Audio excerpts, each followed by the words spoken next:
Bahkan saya sendiri cenderung mengatakan iman itu tidak diterima. Karena manusia dibekali akal, inginnya Allah itu dengan akal itu dia punya kepermanenan iman, apa? Punya kepermanenan apa?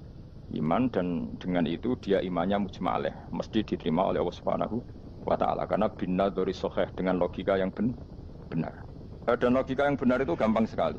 Beberapa ulama tentu tahu sekali, bukan sekedar tahu sekali karena itu diajarkan Allah dan Rasul. Misalnya begini, kata Allah, saya kalau baca ayat-ayat ini itu sering nangis karena Allah yang Tuhan itu sebenarnya tidak butuh kita. Seorang lagi, Allah yang Tuhan itu tidak butuh kita, juga tidak butuh iman kita.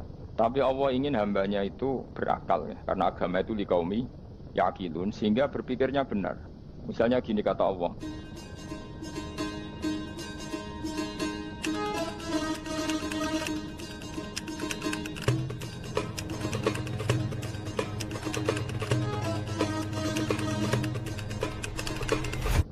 misalnya gini kata Allah, enggak apa-apa, kamu menuhankan selain saya itu enggak apa-apa kata Allah. Enggak apa-apa Yesus kamu katakan Tuhan enggak apa-apa, kamu katakan batu Tuhan enggak apa-apa. Tapi tolong prosedur ya, prosedur atau persyaratan menjadi Tuhan itu kamu lengkapi, yaitu punya prestasi menciptakan langit dan bumi. Kalau tidak semua surun semen kata Allah, sementing urun gitu. Jadi sebetulnya itu kan rasional. Misalnya enggak apa-apa kamu merasa jadi presiden atau gubernur atau jadi wali atau jadi apa, yang penting prosedurnya dipenuhi. Itu kayak apa Allah baiknya pada kita. Sehingga saya berkali-kali, makanya menurut saya orang alim itu wajib memaklumatkan kalau dirinya alim supaya jelas aturan mainnya. Yang dilarang Allah itu kan memaklumatkan alim kemudian ingin hadun nafsi, ingin salami template, dicucuk, dihormati, itu kriminal. Itu orang alim gendeng, udah gendeng sekali. Karena khasnya orang alim itu tentu cari ridhonya Allah, bukan ridhol khalqi, bukan ridhonya apa? Makhluk. Makhluk itu la syai', ada siapa-siapa. Dan kita harus baku seperti itu. Kenapa kalau orang alim nggak memaklumatkan kealimannya itu dikatakan salah? Karena fungsi orang alim adalah membawa bayinat, membawa ayat-ayat Allah, bukan kepentingan apa? Pribadi. Makanya Rasulullah nanti dukung ngendikan idza zuharatil fitanu wal fita'u falyudhiril alim ilmahu wa illa fa'alaihi la'natullah wal malaikati wan nasi ajmain. Jika zaman akhir banyak bid'ah, banyak kebodohan, maka orang alim wajib menampakkan kealimannya. Jika tidak, maka dia mal'un, dilaknati langit dan bumi. Karena sebetulnya logika tentang Tuhan itu gampang sekali. Saya ulang lagi ya. Saya punya sekian contoh betapa tauhid itu mudah. Jadi kalau ada orang bilang ikhlas itu angel, Gus, ya dia sendiri goblok karena nggak tahu logika nopo. Ikhlas itu justru gampang. Misalnya kamu ngamal demi manusia, manusia itu umurnya hanya berapa coba? Kan pasti mati. Lalu kalau dia mati tidak berkutik, bagaimana Anda bersandar sama seseorang yang mati dan tidak berkutik? Sama-sama bersandar sama zat yang al-hayyul qayyum, sama zat yang abadi. Kamu latih terus akal kamu. Misalnya saya punya jamaah banyak, mereka itu kan nggak jelas surganya. Kok harap-harap syafaatnya piye? Soalnya jamaah aku pun rokok kabeh. Kan nggak mungkin nyafaati saya. Atau mereka mlebu swarga kabeh, wis do sibuk kelon mbek widadari, mungkin ya ndak ngurusi saya. Jadi dua kemungkinan itu sama-sama ndak ngurusi saya. Mlebu neraka ya rasanya fati kan mlebu swarga. Do sibuk napa? Ngeloni widadari karena trauma di bocah elek melarat macam-macam. Sehingga kiainya saja wis ora takok Gus Pak nang ndi wis ora takok. Wis ribet dhewe no. Nah, tentu saya juga sibuk sowan pangeran sudah itu makom saya sudah sibuk sowan pangeran. Kowe pesta seks sing kula sowan pangeran.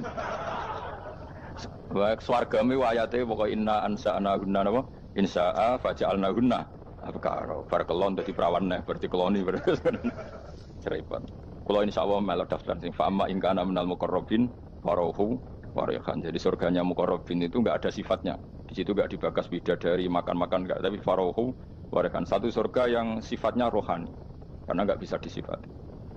Tapi saya daftar di situ ya hanya beberapa jam baru juga bungkon.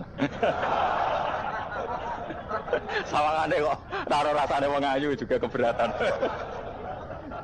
Ya tapi saya tentu punya dua kelas, punya kartu premium dan ekonomi.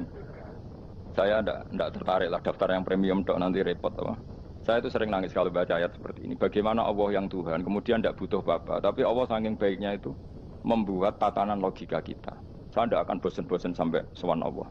Bahkan andaikan saya masuk surga dengan faham ini, saya milih faham ini karena faham ini itu menguntungkan agama li'ilai kalimatillah. Sementara masuk surga itu hadun nafsi. Banyak ulama mengatakan, kenapa Anda tidak ingin mati? Padahal Anda mati masuk surga. Katanya, saya takut kehilangan momen sujud. Karena sujud adalah hak Allah, sementara surga itu hakun nafsi. Keinginan saya. Tentu saya mendahulukan hak Allah ala hakin nafsi. Itu makam-makam yang... Dan itu nggak bisa Kamu copy paste, orang yang pada kelasnya akan merasakan seperti itu.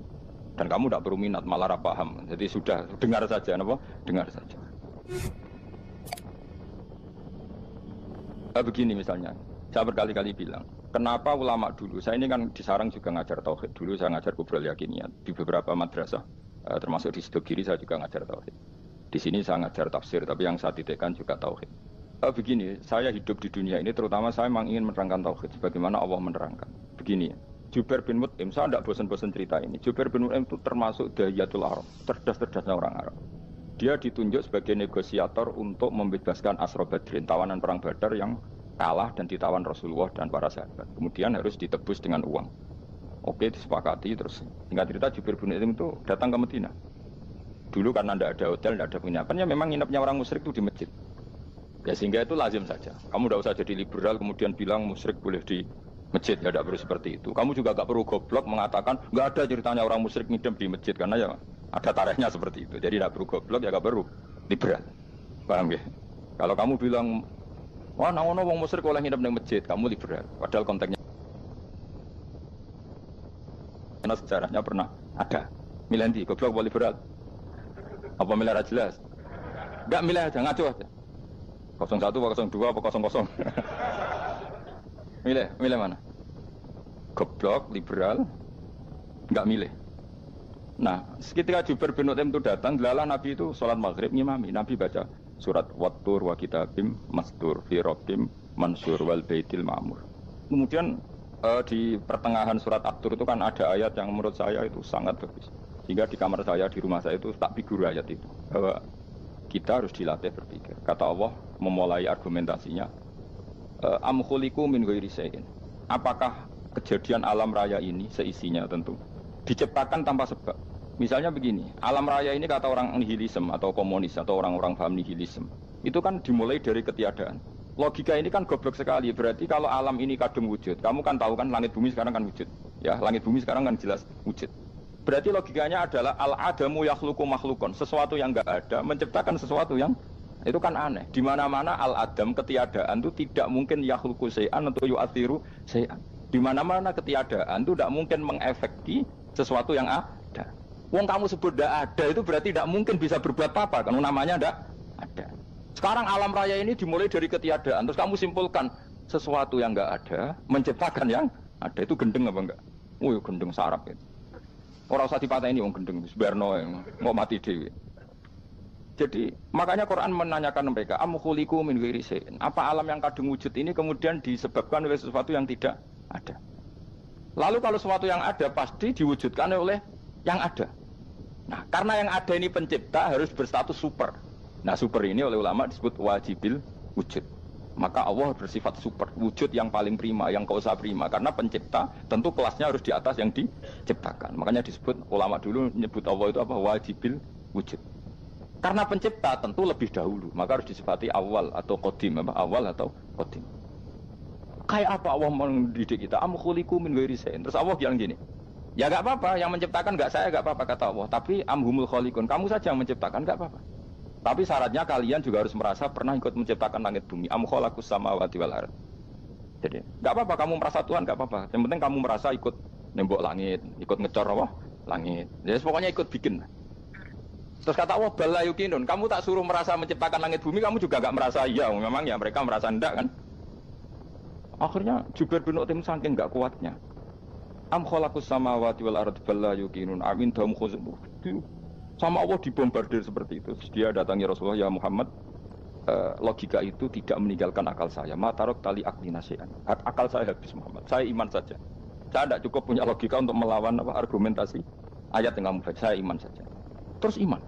Makanya kalau ada logika nihilisme bahwa sebelum alam ini adalah ketiadaan, lalu pertanyaannya bagaimana mungkin ketiadaan menciptakan yang ada? Di mana-mana ketiadaan itu la yu'athiru syai'an wa la yakhluqu saya jenenge wae tiada. Tiada itu ya enggak ada fungsinya, ya enggak ada efeknya, enggak ada prestasinya. Ya pokoknya namanya enggak ada ya enggak ada. Nah, ini penting saya utarakan. Terus di sini Allah mengulang lagi, enggak apa-apa yang lainnya kamu katakan Tuhan jadi mitra saya enggak apa-apa. Tapi tolong kata Allah, aruni madza khalaqu minal ardi, tunjukkan ke kami prestasi dia ikut bikin bumi. Kita tahu misalnya Yesus, Isa lahir di bumi. Bumi sama Yesus dulu mana? Dulu bumi, dia lahirnya di bumi. Lalu dia melata di bumi jalan-jalan. Kemudian dia mengatakan ini bumi Tuhannya saya. Dari bumi kok enak, dhisik aku sih. Tua aku sih, bodoh-bodoh pangeran aku dong. Lebih apa? Tua. Jadi Allah itu gampang sekali. Nah sekarang orang iman itu kuat semua. Makanya ndak wali-wali. Imane mbek Allah taklid, njaluke aneh-aneh, njuk bojo ayu, sugih, jabatan. Bela Allah secara hujah aja enggak pernah, sudah minta. Makanya ini kita ini hidup di zaman yang saraf masal. Lho kula njaluk pangeran akeh-akeh kuwi, coba kamu bela Tuhan itu pernah bela apa? Bela Tuhan itu gampang dengan argumentasi al-hujjah yang supaya agama ini tamkin fil ard, benar-benar mapan dalam logika. Yaitu tadi di mana-mana yang namanya sebab itu amrun wujudiyun, di mana-mana sebab itu sesuatunya harus wujud. Paling tidak kita sudah menolak nihilisme. Apa? Nah, nihilisme. Lah wujud karena wujud awal harus berstatus prima. Lah prima itu dalam bahasa ulama disebut wajibil wujud. Makanya ulama dulu ngelatih kita itu pertama Allah itu siapa? Zat sing wajibil wujud. Itu satu filosofi yang luar biasa. Nah, kemudian setelah itu ada setan-setan kecil yang nganggur, yang iseng. Nah itu nggak usah kamu perhatikan. Tinggal delok TV, ngopi, terus tinggal nyate kelata. Engko setan pingsan dhewe. Syukur-syukur stres dhewe. Dugaan saya setan saya wis pingsan, kurang gizi. Karena memang setelah itu setan goda gini. Lalu sebelum Allah jangan-jangan ada wujud yang lain. Jangan, lalu Allah sendiri awal mulanya gimana? Kata Nabi, jika ada pertanyaan seperti itu kamu harus berhenti. Tinggal delok TV atau tinggal delok dangdutan. Ya kalau kepeksa ora apa-apa, kelasem ae. Saya ada menghalalkan tapi kan sudah kamu lakukan. Karena itu lebih baik ketimbang pertanyaan filsafat. Banyak orang yang dulu sholat ketika sekolah filsafat tidak sholat. Alasannya sampai menemukan jati diri itu Tuhan. Dan itu bahaya sekali karena Nabi berkali-kali bilang kamu jangan mikir tentang Allah pasti rusak. Orang kok mungkin rusak dari Nabi pasti rusak. Nah cara menghentikan gimana? Karena setan ini makhluk, akal-akalannya gampang. Tadi tak warai, saya sebagai ulama atau sebagai manusia atau sebagai orang awam atau sebagai siapa saja, kadang ada pertanyaan seperti itu. Tak tinggal anggeling dharma, kan pusing setan. Ini kan ngenteni. Weh, ngenteni bar lo anggeling dharma. Bariku aku lesu mangan mie. Bar mangan mie waret turu. Kan dia ngenteni terus mau bikin was-was lagi. Ternyata saya sibuk kan enggak bisa masuk deh. Bangun tidur aku selali pertanyaan tadi. Dinteni. Nah, dia masuk lagi aku sibuk ngajak anak jalan-jalan. Jadi saya kalau jalan-jalan di pasar itu wis enteni santai wae. Itu memang resep dari Rasulullah. Jangan sampai orang terjebak filsafat yang sampai menanyakan eksistensi Tuhan. Dan dia tidak mau iman, tidak mau sholat, tidak mau puasa sampai menemukan Tuhan itu siapa. Itu jelas minas syaitonir rajim, itu perilaku setan. Makanya Rasulullah setiap ditanya sahabat gitu itu Nabi guyu-guyu. Dan guyunya Nabi itu kata Nabi, baguslah kalau kamu takut Tuhan kalah kata Nabi. Nabi gojok gitu. Maka ada ulama yang punya seni berargumentasi yaitu Imam Ghazali. Jika setan tanya kamu lalu sebelum Allah jangan-jangan ada wujud yang sebelum Allah. Kata Imam Ghazali ya itu saja yang Tuhan, yang Allah ini enggak jadi Tuhan. Ya berarti wujud sebelum Allah itu yang benar-benar Allah. Kalau kamu bayangkan lagi, jangan-jangan sebelum itu ada wujud lagi. Ya itu saja yang benar-benar Allah. Sehingga tetap Allah itu menang terus. Paham ya? Yang jelas jangan sampai didahului Adam. Karena kalau didahului Adam lebih ngeri lagi. Karena sesuatu yang enggak ada menciptakan yang ada itu lebih buruk lagi menurut akal. Menurut apa akal? Nah, daripada kamu nggak salim Imam Ghazali, tinggal saja ndelok tadi ndelok sinetron. Ndelok yang lucu-lucu aja. Ndelok sing lucu-lucu. Ndelok apa mencari Tuhan. Pokoknya sing aneh-aneh, sing goblok-goblok, sing lucu-lucu, sing perane wong apa?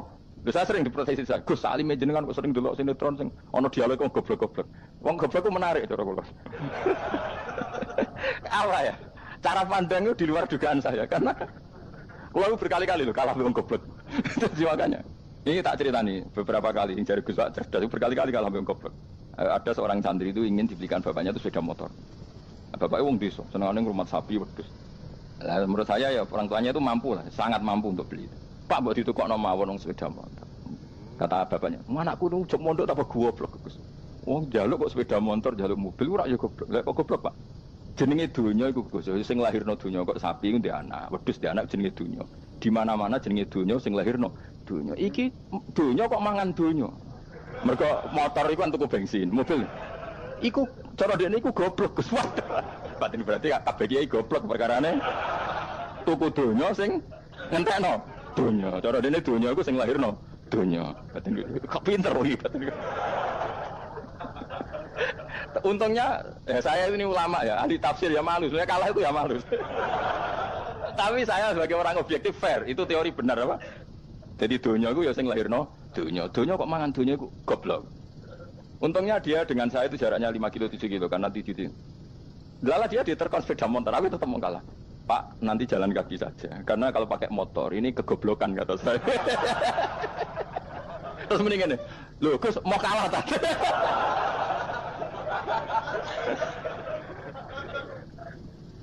Wah kacau.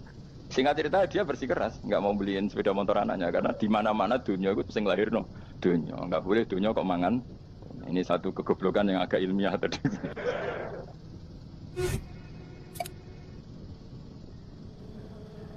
Nah, Imam Asy'ari juga ngalami hal yang sama. Imam Asy'ari itu punya, kita kalau ahli sunnah kan 2 partai ya. Ya, dalam ahli sunnah itu hanya ada 2 partai juga. Kalau nggak Asy'ari ya Maturidi. Dan sama-sama alim. Ya kalau terpaut ya paling 5%, 7% ya. Kealimannya Asy'ari dan Maturidi. Imam Asy'ari itu bikin logika yang jelimet seperti saya sekarang ini. Logikanya jelimet, tapi permanen. Jadi yang saya ajarkan tadi itu logika yang jelimet tapi apa? Permanen. Karena tadi alam raya ini kadung wujud. Kalau kadung wujud, pasti pewujudnya, yang menciptakan wujud pasti adalah kewujudan. Karena al-adam la yu'athiru syai'an. Di mana-mana kenihilan tidak yu'athiru syai'an. Ya sepakat ya, gampang kan? Tentu wujud ini prima, disebut wajibil wujud. Lalu Imam Asy'ari itu bersikeras. Kalau imanul muqallid itu tidak diterima. Sebanyak keberatan ulama, tapi Nabi nyatanya yaktafi bi imanil arab al-khalina anin nadur. Nabi nyatanya mencukupkan imannya orang-orang Bedui yang mereka itu kayaknya tidak bisa mikir. Ya, Nabi yaktafi bi imanil a'rab itu wong desa al-khalina anin nadur yang mereka itu tidak bisa apa? Berpikir. Ingat cerita Imam Asy'ari survei. Coba ayo kita tanya orang-orang kampung. Ternyata kegoblokan orang kampung itu ya ilmiah, masyhur itu. Imam Asy'ari saja harus belajar dari wong awam, wong goblok-goblok.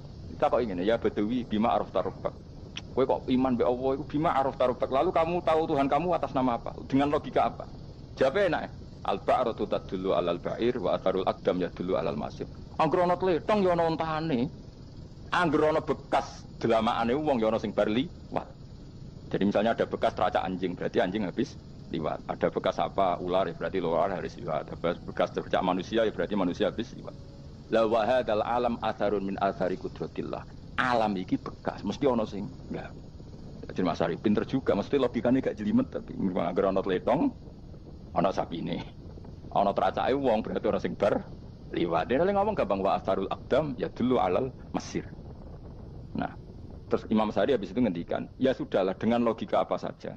Meskipun karena zori hadal arabis bagaimana cara berpikir Bedui ini, sementing ada natur. Apa ada natur. Ya natur apa saja. Misalnya orang ahli matematika mungkin bilang angka dimulai dari 1.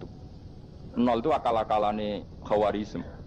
Mergo ini kebingungan nulis 10. Tapi tetap angka itu dimulai dari 1. Kalau misalnya 1 untuk mecah kesulitan ya harus dimulai 0,1. Tidak bisa 0 tok. Jadi 0 dulu itu untuk mematahkan kalau jumlah itu tidak sampai 1. Tapi faktanya jumlah itu kan pasti 1 karena dimulai dari wajibil wujud. Khawarizm itu ya pinter matematika. Saya juga punya ilmu hisamnya Khawarizm. Itu kan dia karena kebingungan angka pecah. Misalnya 1 tidak sampai 2, mau tidak mau harus ditulis 1,5 misalnya. Paham ya? Lalu kalau sebelum 1 tetap dia harus 0,5. Lalu hakikat 0,5 itu kan bagian dari wujud apa bagian dari Adam? Tetap bagian dari wujud. Jadi 0,5 itu kan khayal kuliah. Tak waris ya. Mungkin saya ada ahli matematika ala wong kampus, tapi saya tahu kan ala Islam itu lebih gampang. Misalnya gini. Sesuatu itu kadung kamu putuskan itu satuannya 1. Tentu ketika separuh kamu katakan baru separuh. Tapi sebetulnya ketika satuan itu kamu katakan 10, yang separuh itu sudah 5. Itu kan terserah sing bagi, napa? Terserah sing bagi. Ya iya dong, misalnya 1 juta, 5-nya artinya apa coba? 500.000 kan. Sekarang kalau 100.000, 5-nya jadi berapa? 50. Kalau 1,5 jadi. Nah itu kan terserah satuannya apa? Tapi tetap dari 0,5 itu tetap menunjuk sesuatu yang wujud. Yaitu 5-nya sebetulnya apa? 5 yang separuh tadi. Paham sih kalau maksud? Tetap nggak bisa sesuatu dimulai dari apa? 0. Nah, makanya kata Abdul Hamid Khan kalau dalam mendidik tauhid, itu gampang saja tadi. Alam raya ini kadung maujud, kalau kadung maujud pasti disebabkan oleh sesuatu yang wujud. Karena wujud pencipta harus berstatus prima. Lah prima ini atau premium ini kita sifati wajibil wujud. Atau kamu katakan apalah kausa prima atau musabbibul asbab. Nah kelirunya kita dalam berislam itu, kritiknya para ulama, kita ini nyebut Allah dulu baru menceritakan status Allah. Kalau zaman Nabi itu dibalik. Status wajibil wujud itu kita terangkan dulu, baru yang oleh Islam itu namanya Allah. Paham ya? Kan beda, misalnya gini logikanya gini, kamu ketemu orang ateis. Saya ulang lagi, kamu ketemu orang ateis, terus kamu ditanya, lalu alam ini yang menciptakan siapa? Allah Jalla Jalaluhu. Mesti kan tanya, man huwa Allah? Allah itu siapa? Kalau dulu Islam mengajarkan enggak gitu. Surat pertama turun apa coba? Iqra. Iqra itu gak nyebut kata Allah. Iqra bismi rabbika. Rabbika itu siapa? Alladzi khalaq. Sebutlah nama Tuhan. Yang berhak menyandang Tuhan adalah zat yang pencipta. Itu tidak ada kata Allah. Di surat Mudatsir, surat kedua. Ya ayyuhal mudatsir kum fa'anzir wa rabbaka fakabbir. Bukan Allah fakabbir, wa rabbaka fakabbir. Sehingga cara berpikir gini dibalik. Sebutlah Tuhan kamu. Tuhan itu siapa? Yang berstatus Tuhan adalah zat yang berstatus pencipta. Nah, lalu pencipta ini oleh Islam dinamai Allah. Kalau orang ateis kamu langsung bilang Allah, man huwa Allah, mesti pertanyaannya Allah itu siapa? Lalu kamu jelaskan Allah adalah pencipta, Allah adalah wajibil wujud. Tentu lebih gampang kamu terangkan. Makanya Al-Qur'an menerangkan amkhuliqu min ghairi syai'in. Manane saya di sini manane ya Allah, apa? Allah. Apakah mereka diciptakan tanpa pencipta? Tentu setelah Islam tahu itu namanya siapa? Allah. Paham ya? Kalau balen malih. Jadi sebetulnya Quran itu ngajari kita itu ilmu mantik yang luar biasa. Misalnya ya Yuhanna su'budu siapa? Rabbakumul ladzi khalaqakum walladzina min qablikum. Sembahlah Tuhan. Tuhan itu siapa? Pencipta kamu dan pencipta orang-orang sebelum kamu. Lalu Tuhan ini oleh Islam dinamai. Tapi kalau langsung kamu bilang ke orang ateis atau orang Uni Soviet, Allah itu Tuhan. Allah itu siapa? Sebab itu di beberapa ayat dijelaskan dulu status Allah. Sifatnya Allah, keakhasan Tuhan. Yang dikatakan Tuhan adalah zat pencipta. Kalau tidak pencipta berarti tidak Tuhan. Sekarang Yesus pencipta bumi apa enggak? Enggak, karena dia lahir sudah di bumi. Begitu juga Fir'aun. Fir'aun itu kalah telak sama Nabi Musa gara-gara logika ini. Ketika Nabi Musa ditanya Fir'aun, wa ma rabbul alamin? Lalu Tuhan itu siapa? Kata Musa, rabbus samawati wal ardi, yang menuhani langit dan bumi. Dari Fir'aun, enggak, ma'alim tulakum min ilahin wa irisa, jalan-jalan kemana-mana yang dikatakan Tuhan oleh masyarakat saya. Kurang ajar Fir'aun. Terus kata Musa, ya Tuhanku yang di langit. Terus manggil Haman Mesir, ya Haman ibn Ili sorhala ali abluhul asbab samawati fa'attoli ila ilahi Musa. Haman, bikinan saya piramida yang tinggi, aku akan lihat Tuhannya Musa. Ada enggak di sana? Padahal misalnya munggah tenan yang pangeran ra iso didelok kan repot Nabi Musa. Wah parah ya, nggak piramida nginceng pangeran teprak ketok kan. Akhirnya Musa pakai logika. Ya sudah gini saja, Rabbukum wa rabbu abaikumul awwalin, yang menuhani nenek moyang kamu yang dulu-dulu. Mau itu langsung fabuhita Fir'aun. Fir'aun itu kaget sekaget-kagetnya. Dan para penggawa Fir'aun sadar. Wah kalau Fir'aun yang Tuhan, babanya tanpa Tuhan. Kan Tuhannya balita kan gitu kira-kira. Tuhannya balita. Tuhannya barulah. Itu kan jadi logika yang mematikan. Kalau Fir'aun Tuhan berarti babanya dulu yang wujud itu tanpa Tuhan. Karena Tuhannya barulah. Ini ada Tuhan kok datang terlambat ini kan. Akhirnya para penggawanya Fir'aun iman, macam gendeng ya, Fir'aun ini gendeng. Itu pentingnya logika Rabbukum wa rabbu abaikumul awwalin. Nah sekarang orang tuh nggak belajar logika. Iman bi Allah orang mantep ning ati, cek iso diguncang setan, jalukane wis aneh-aneh. Jaluk swarga, jaluk gak mutu jare. Gak mutu. Makanya banyak wali kalau ditanya, kamu masuk surga sama sholat milih mana? Milih sholat. Kenapa milih sholat? Di surga itu demi hadun nafsi saya, poya saya. Tapi kalau saya sholat itu untuk hakku. Saya sebagai hamba, identitas kesejatian saya adalah menghamba. Soal nanti Allah bikin bonus surga silahkan. Maka sebenarnya masuk surga itu ada urutannya. Sebagai orang alim saya urutannya adalah berkampanye sesering-seringnya, membuat logika supaya orang mudah ke Allah dan Rasul. Makanya di Quran itu gak ada orang disuruh masuk surga dulu itu ya Tuhan nafsul mutmainnah irji'i ila rabbiki. Kamu kembali ke Tuhan kamu dulu. Bahwa kamu makhluk yang butuh Tuhan. Fadkhuli fi ibadi. Kamu masuklah berstatus hamba dulu. Kesetatusan Anda sebagai hamba ini matangkan dulu. Bahwa saya ini hamba.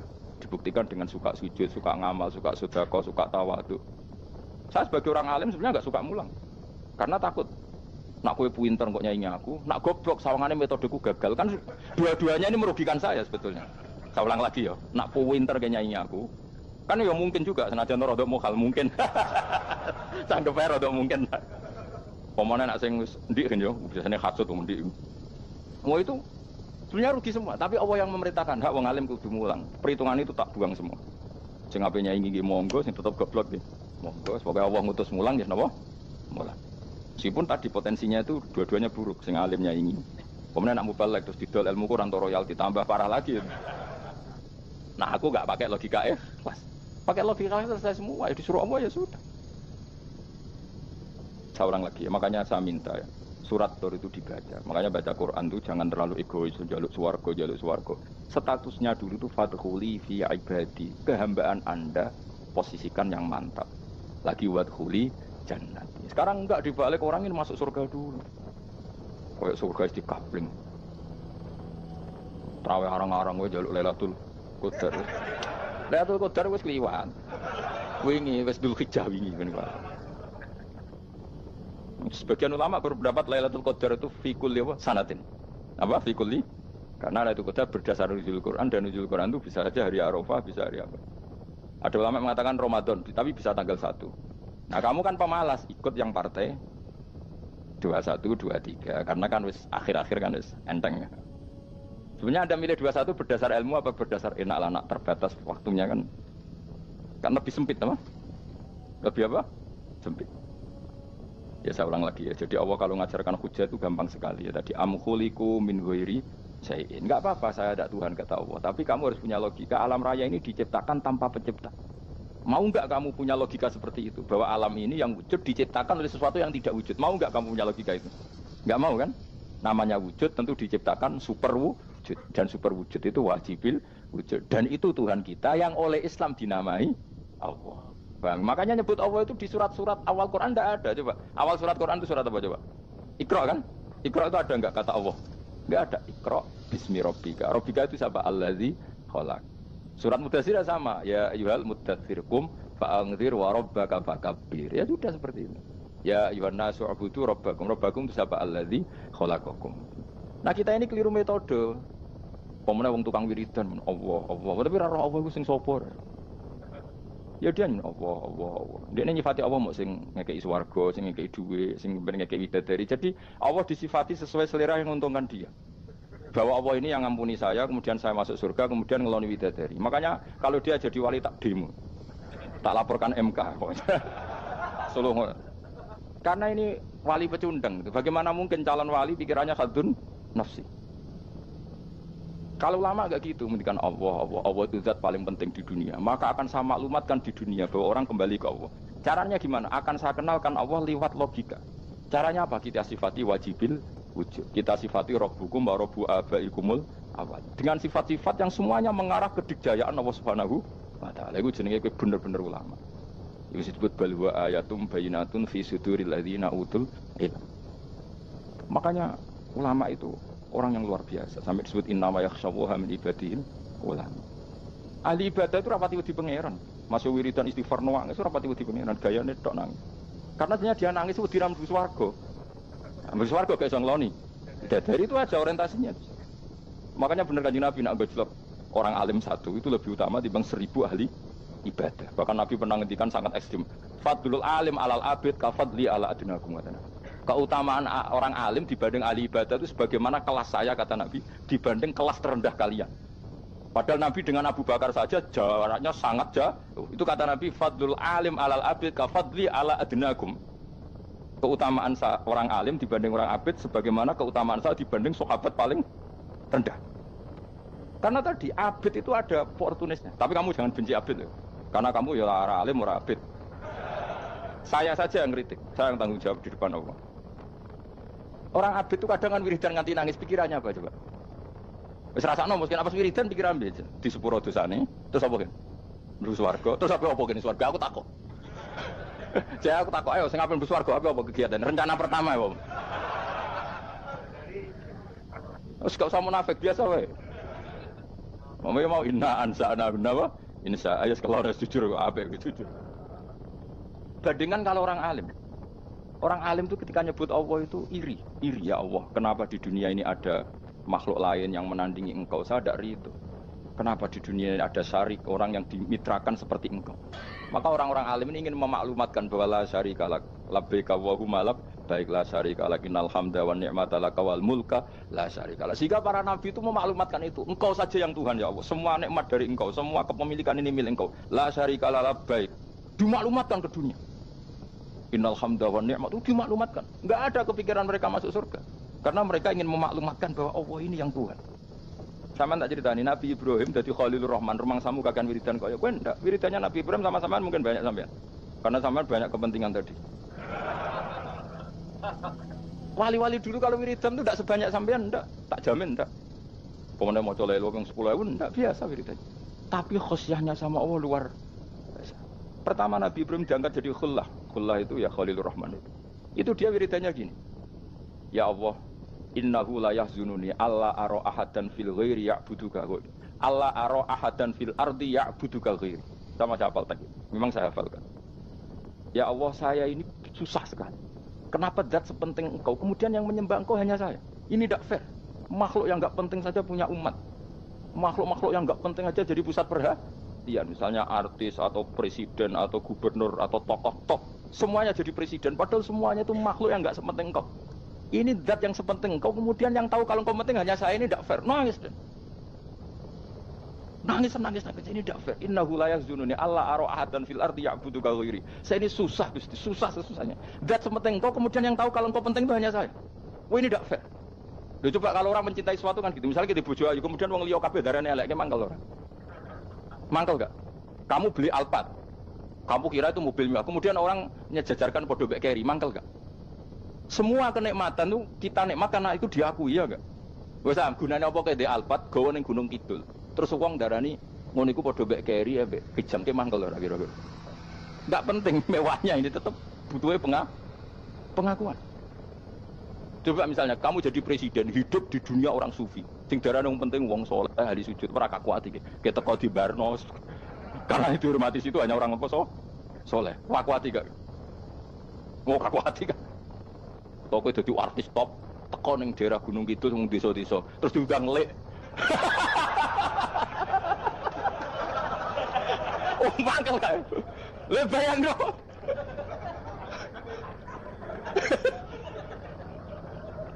Oh, kamu menteri top, menteri BUMN bareng dolan itu iso diundang lek. Matus walang lek ngono. Oh, mangkel. Karena orang keren itu butuh pengakuan apa?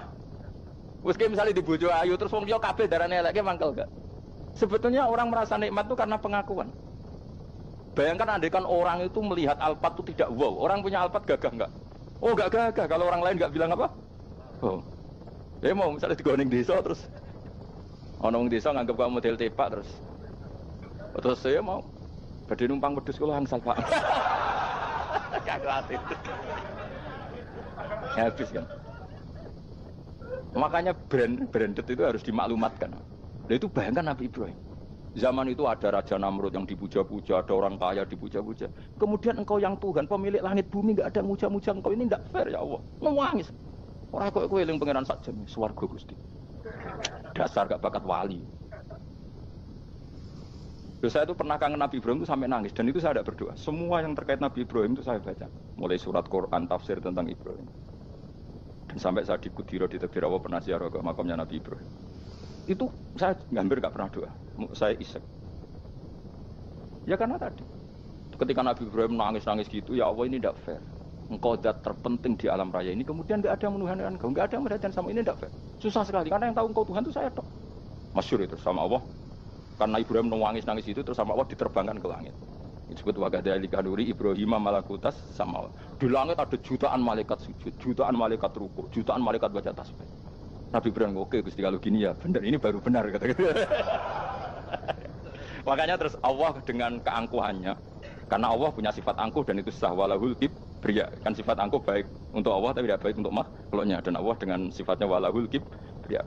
Kata Allah, kalau nasihati para nabinya, kamu tidak usah susah. Jika di bumi jarang orang nyembah saya. Innalladzina 'inda rabbika yusabbihuna lahu bil-laili wan nahar wa hum la yasamun. Kamu tenang saja. Orang yang di sana di langit-langit itu maksudnya para malaikat itu bertasbih siang dan malam. Wa hum la yasamun, dan mereka tidak berhenti-henti, tidak bosan-bosannya bertasbih. Jadi nabi itu baru terhibur kalau yang diidolakan itu keren. Itu nabi, itu wali kutub, itu wali. Kamu enggak nyebut Allah itu. Sebenarnya kamu kan enggak ingin kan bangun malam ingat Allah, berhubung utamu akeh. Terus Allah mbok libatno, mbok nyaur kan sebetulnya itu. Kamu ingin jadi bupati, sebenarnya kamu enggak kangen Allah. Kamu ingin jadi bupati, terus Allah mbok jak koalisi kan gitu. Terus malam-malam Allah Ya Allah ini hambamu ya Allah minta gini. Sebenarnya kamu kangen Allah apa kangen keinginan kamu? Terlalu menyindir banyak orang ya. Maksudnya ini cerita saja. Ya sudah ini kayaknya kok banyak yang tersindir. Tapi ini kan ngaji. Yang ngaji itu harus naik kelas. Ya sudah tidak usah diteruskin kok banyak yang tersinggung. Ya sudah tidak usah diterusin. Walau akhidu mau mengalap sapa Allah anas saya manusa bima kan perkara kasab bukan nglakoni sapa anas. Minal ma'asi sing pira-pira maksiat. Matar mongko ora ninggal sapa wa taala dzuriha ing atase dhuwure artayil ardi minda batin saking kewan apa wae. Nasamaten tegese kewan tadubu kang melata punasama alih ing atase arep.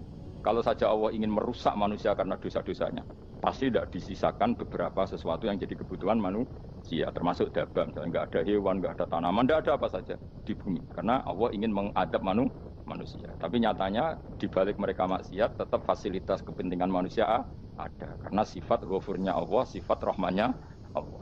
Walakin yuakhiru tetapi ini ngakhirna sapa wa kuming wong akeh ila ajalin tumeka maring batas musaman kang mesti ditentono. Yaumil kiamat titik dina kiamat. Fa idza jaa mongko nalikane teka apa ajalum ajale wong akeh fa inna wa mongko satuna wa taala iku kana ana sapa wa bi ibadihi kan kawulan apa basiran dat sing mirsani. Fa ijazi mongko males sapa wa ing wong akeh ala amali ing atase wong ngamale wong akeh. Carane ngemalas Allah tentu profesional atau prosedural bi isabatil mukminin kelawan ganjar wong mukmin wa iqabil kafirin lan insa wong kafir. Ya jadi Quran itu gunanya ya membuat logika yang benar supaya orang itu menghindari kesalahan. Jadi menakut-nakuti itu kalau nggak harus tentang neraka, takut dari kesalahan, takut dari kebodohan. Kan kita juga takut kan punya pemimpin yang salah, takut punya kasus, takut kepleset. Ketakutan nggak harus dari neraka. Makanya saya berkali-kali bilang, saya sering dulu dinasihati Mbah Mun, enak kepen alim, ojo sering mau tafsir, mari goblok dari Mbah Mun. Maksudnya mari goblok itu gini, mufassir itu manusia, kadang dia itu satu ayat umum, dia mendiktekan ke satu kasus, padahal kasusnya lebih umum. Makanya berkali-kali sama nani umpomong ini, contohnya ini, karena nanti itu mengikat. Misalnya gini ya, saya ulang lagi ya, dan gayamu kayak wong alim. Coba andekan kapasitas Anda itu RT, minta jadi presiden, itu ngelama apa doa? Tidak, jawab saja. Ngelama. Jatah kamu untuk adab, kok jaluknya Lailatul Qadar, itu ngelama apa enggak? Mestinya jalukmu orang untuk adab itu bagus. Paham ya? Banyak ulama diajak istisqa gak mau, banyak itu ulama. Ayo istisqa kita karena sudah lama gak hujan. Kata ulama tadi, jatah kita ini kena hujan batu dari langit. Gak hujan batu sudah bagus, gak usah minta. Ulama macam-macam. Lah rai-rai ngene iki pantes untuk Lailatul Qadar atau adab aja jawab. Orang untuk adab wis bagus. Yo dadi dongane ya Allah. Ampun jenengan siksa la tu akhidna. La tu akhidna maknane njuk Lailatul Qadar pun ora disiksa. Biar makam kita itu masih Rabbana la tu akhidna. Iku supaya gak disiksa innasina waktuna kalau kita salah. Kowe kan gak kalau. Gua sudah salah. Jadi donga innasina waktuna sange apikane pangeran wae ditambahin kalau kita salah. Kalau kita kan sudah ada kalau lagi sudah. Sudah jelas salah berkali-kali lagi. Mbok wong diisin. Julak jaluk Lailatul Qadar gak diisin. Tapi oleh wong pangeran apian. Pangeran kan tapi misalnya pangeran ora aku luwe apian timbang aku. Jadi sowe disahno permintaan. Tapi gak dikabulno. Mau disahno tapi ora usah kok. Disahno iku iman jalin dan goblok piye meneh, macam-macam. Makanya doa paling fair itu ya Rabbana dzalamna anfusana wa lam taghfir lana wa tarhamna lanakunanna. Makom kita itu disepuro pangeran. Sing bener donga wong traweh-traweh lho ning Tuban ning Jogja wis bener apa innaka afuwun karim tuhibbul afwa fa'fu anna. Ora ana guru-guru kita donga ya Allah anilna lailatul qadar ya Allah ka ora sarahku kiye kita ora ana ngajarno ngono ya Allah innaka afuwun karim tuhibbul afwa fa'fu anna. Jenengan gak ndat sing kathah nyepurane lan seneng nyepuro impun jenengan sepuro. Iku wis bagus itu. Ora lailatul qadar kira iso ndelok srengenge. Terus delok angin. Angger daerah Gunung Kidul banter terus aneh-aneh.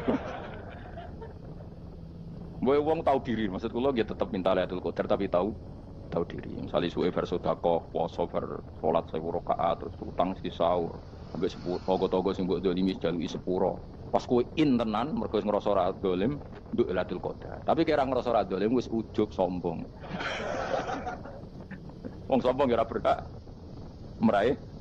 Lah terus piye Gus? Ora piye biasa wae, biasa wae. Makom kita ora kena adab itu sudah luar biasa. Ora penuh adab piye. Wis ngene iki luar biasa, napa? Luar.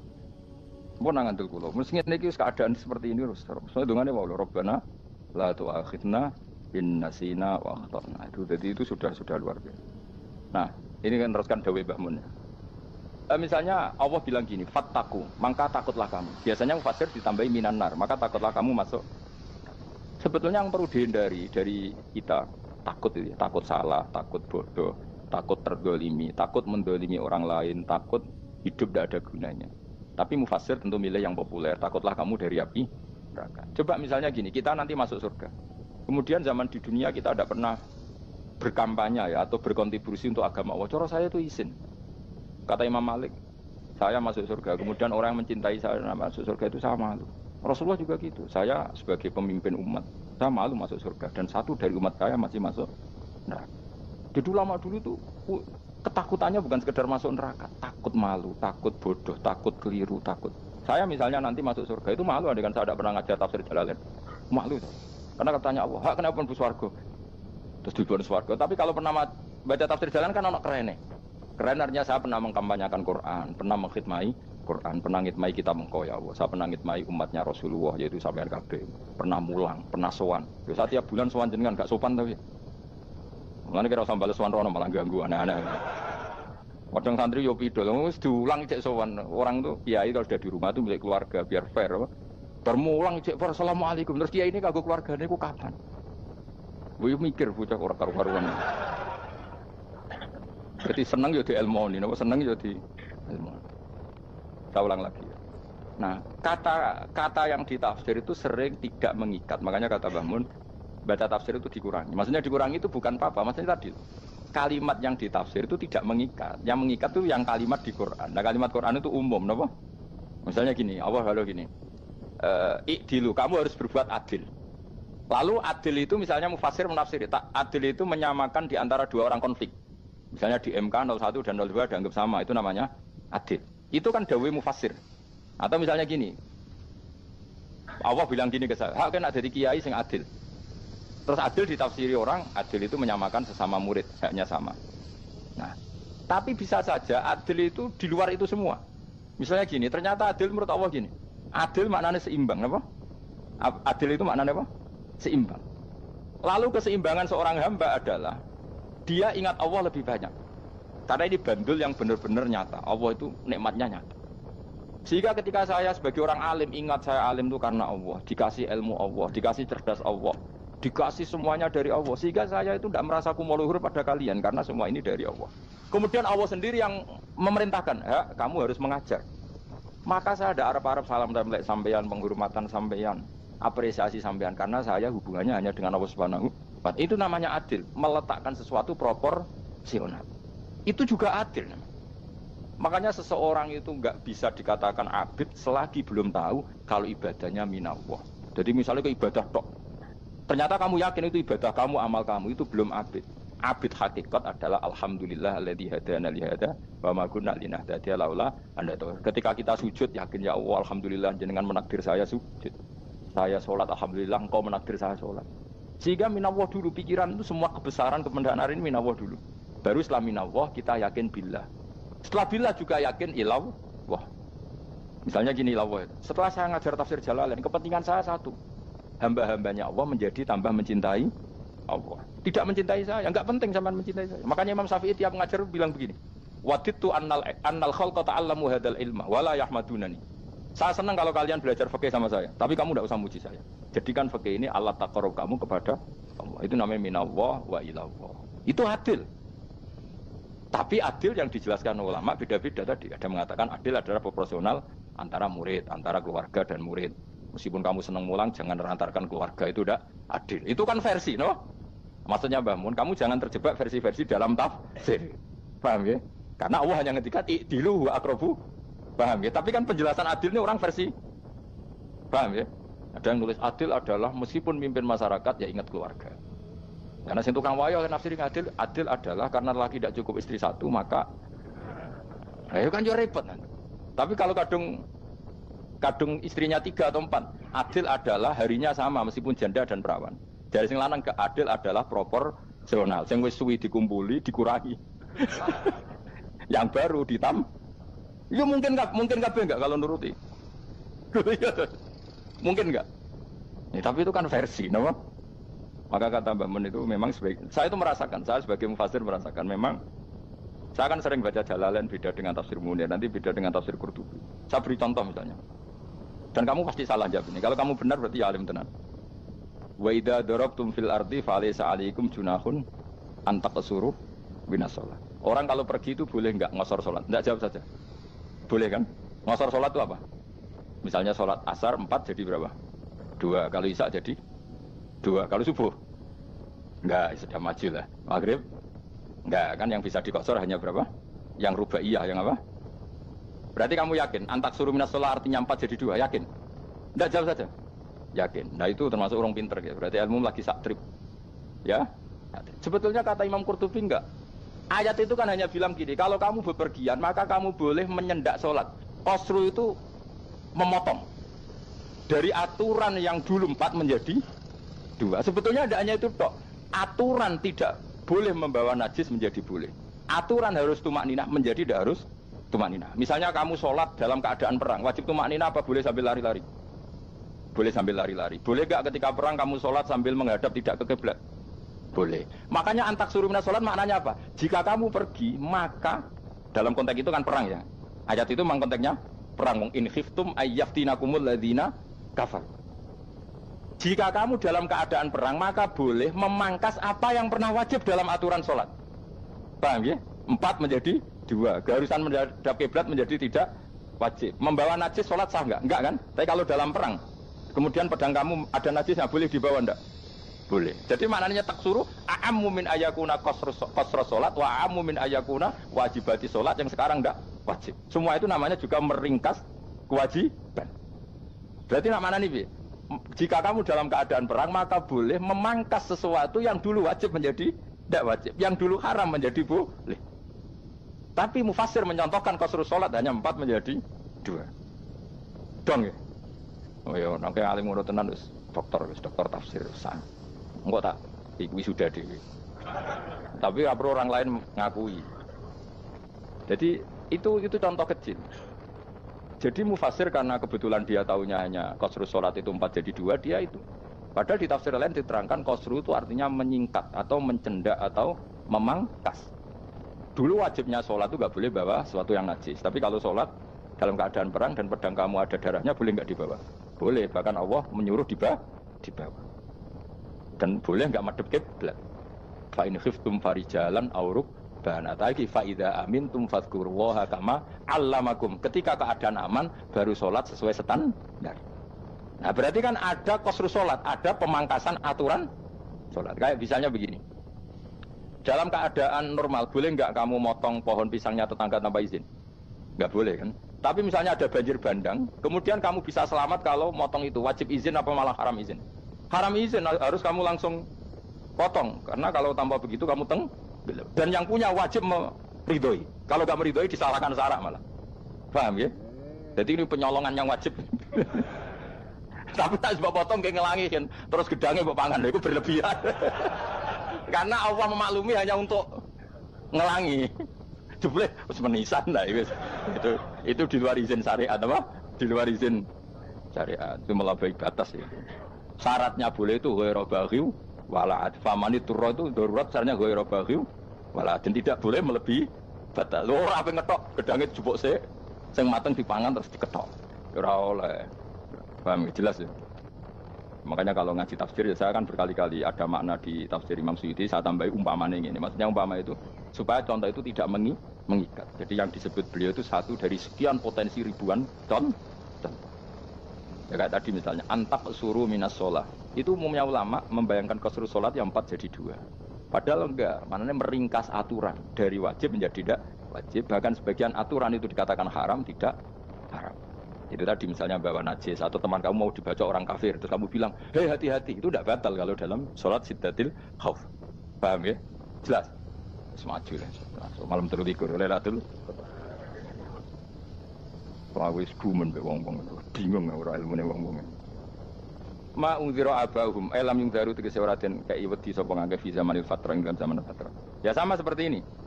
Orang tidak mendapat ingdar itu fi zamanil fatrah, zaman enggak ada rasul. Tentu tidak hanya itu tok. Ada rasul tapi orang itu jauh dari komunitas ulama. Itu juga termasuk orang yang tidak mengalami ingdar. Jadi tidak mengalami ingdar bisa di zaman fatrah Atau sudah ada rasul tapi dia jauh dari ulama atau dari komunitas Islam. Itu juga komunitas yang tidak ngalami engkar. Pahu mongko te wong akeh kaum iku khafidun lali kabehane limane sing iman parustilan bener. Itu contoh paling gampang nak dawuh yai mesti bener itu loh. Kalau kamu ngaji tafsir Jalalain ya yuhan nasu budu rabbakum. An-nasu biasanya tafsirkan kufaru Mekah, napa? Padahal situ nas semua manusia apa kafir Mekah?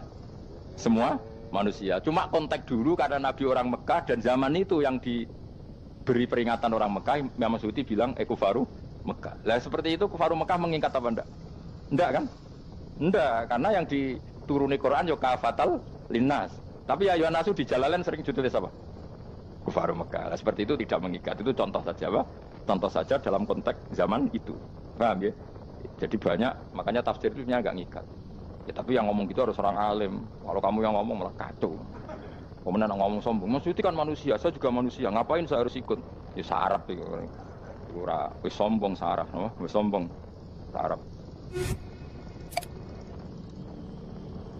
Lakot hakko teman-teman fahum, lakot hakko teman-teman nyata pal kaul wa potitah. Wajib berarti wajib mana nyata al aksarihim. Ing atase akeh wangke bil adab. Lakot hakko teman-teman dadi nyata pal kaul wa potitah anane adab. Wajib berarti wajib apa adab al aksarihim bil adab. Fahum mongko te wong akeh layu minun ora iman sapa akeh. Il aksaru tegese uta akeh wong ora iman. Zaman iku Mas. Ya maksudnya zaman iku. Tapi jengben mboten ngerti. Tapi yang mungkin batu Isa itu semua orang iman, tapi ya banyak yang setelah iman itu tidak bermanfaat lagi karena wis apa matahari terbit dari apa barat hina la yanfa'u nafsan imanuha lam takun amanat min qabl inna satam ning sunu jala ing sun fi anaqihim ing dalam gulu-gulune wong akeh tak gawe aghlalan ing belenggu bi ayu doma kamrat bi antu doma kamrat ento dewi kumpulno ilaha maring anak apa di tangan di anal gel lah karena saat menegil iku yajma'u sing ngumpul-ngumpul gil al yada ing tangan kal unuk maring geger maring napa gulu-guri lho jenenge unuk wong Arab nak darani kene ku unuk nak darani kene ku nakher ya jare wong Arab ya kene iki unuk kene iki nakher lah gulu niku ngeten tangan ditakok teng napa napa gulu napa jenenge cidok niku cidok jenenge guri-guri kaya mengkote tangan il aidi kumas muatun ting kupono ilal atkoni maring dagu meniki lho jenenge dagu jam udakonin waya mustamaul lahyan kumpule dua dagu atau dua wang nek cumanan bahu mengkote wong akeh mukmahuna iku dadi bunder sapa wong akeh manane rafiuna ngangkat wong akeh usaha ing sirahe wong akeh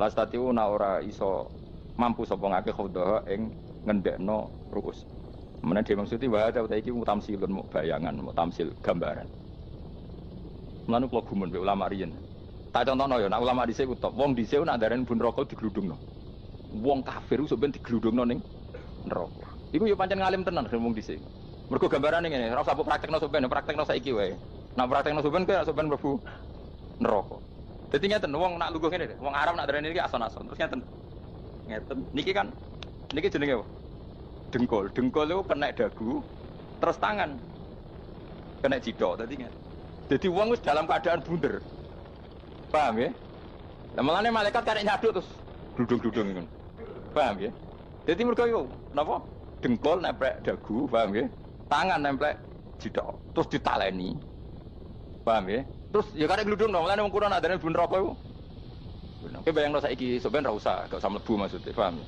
malane ape mlayu ora iso wis posisi ngono paham ya sampean ra usah delok maksudnya praktekno saiki orang delok lah dawuh Imam Suyuti wal muradu tekang den kersakno iku anagum sak temne wong akeh la anu nek ora tunduk sapa ngakeh lil imani maring iman wala faduna nek ora tunduk sapa ngakeh ora ndilukno usau ing sira wong akeh lahu krana iman iki tapi dawuh Imam Suyuti tentu ndak semua ulama sependapat jadi cara Imam Suyuti semua yang dikatakan Quran ini mu'tamsid artinya mereka tidak tunduk maknanya tidak menerima iman tapi itu cara Imam Suyuti ulama lain yang mengatakan ndak memang orang kafir ketika masuk neraka dalam keadaan seperti itu dan digludung ya tidak apa-apa sama-sama benar ya sama-sama benar karena ya Quran itu milik bareng milik bersama jadi apa ya kan banyak kalimat kayak tadi mengkosor sholat meringkas sholat 4 jadi 2 yang meringkas paham ya dari aturan ketat menjadi agak longgar juga meringkas jadi semuanya namanya memotong apa